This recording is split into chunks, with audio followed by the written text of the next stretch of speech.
বন্ধুরা আজকে আমি চলে এসেছি একটা ভিন্ন এক মন্দিরে। দেখো খুবই সুন্দর ভিউ। এখানে দেখো দেখো এখানে সব বাংলাদেশ, ওই পার দেখো এখানে কিন্তু বিএসএফের দেখো এখানে ক্যাম্প আছে। আর এটা কিন্তু আমাদের ইন্ডিয়া, আর এটা কিন্তু ওইটা কিন্তু ওই কাঁটাতারের পাড়টা যেটা আছে ওটা কিন্তু বাংলাদেশ। আর দেখো ঠিক পাশে কিন্তু মায়ের মন্দির। এখানে চলো তোমাদেরকে একে মায়ের মন্দিরটা দর্শন করাই, তারপর তোমাদের সঙ্গে আরও অনেক অনেক কথা বলছি। তো আমি চলে এসেছিলাম একটু ঘুরতে, তো ভাবলাম যে একটু ঘুরে আসি। তো এসে কিন্তু দেখছি এই ভিউটা, এই জায়গাটা খুবই সুন্দর আর মন্দির আছে বেশ, খুবই জায়গাটা সুন্দর। সে ভাবলাম যে তোমাদের একটু শেয়ার করি। তো চলো তোমাদেরকে দর্শন করি। এখানে তো অনেক অনেক ঠাকুর দেখতে পাচ্ছি, অনেকগুলো থান আছে। ওখানে একটা দেখলাম ওই যে ছোট্ট একটা বেদি, এই যে বেদি দেখো ছোটো ছোটো কী কী ঠাকুরের বেদি আছে আমি জানি না। আমি বহু বছর আগে এসেছিলাম, প্রায় 4-5 বছর পর, বহু বছর পরটা ঠিক 4-5 ভুল, বহু 4-5 বছর পরে আজকে আসলাম এখানে।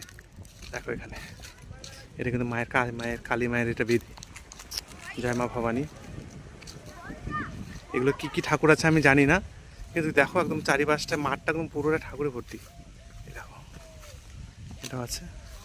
এই কিন্তু মন্দিরটা কি মায়ের মন্দির, কালী মন্দির। এখানে গমিরা পুজো হয়, এর আগেও আমি এসেছিলাম। তো আজকে কিন্তু যখন এসেছিলাম তখন এই মন্দিরটা ছিল মাটির ছিল, এখন কিন্তু পাকা করে দিয়েছে খুব সুন্দর করে। যখন পুজো টুজো দিয়ে গেছে, বাবার মতো উঠতে ভয় লাগছে। এই দেখো এখানে শিব বাবা, এটা যে খড়গ আছে পাশে, এটা কিন্তু শিব ঠাকুরের মন্দির। শিব কালী দুটোই, মা কালী, জয় মা। তো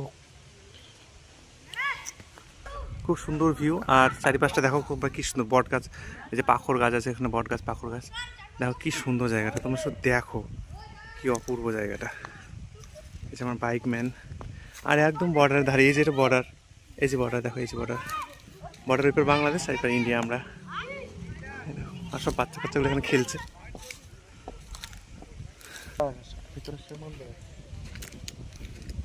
তো কেমন লাগলো অবশ্যই কমেন্টে জানাবে বন্ধুরা।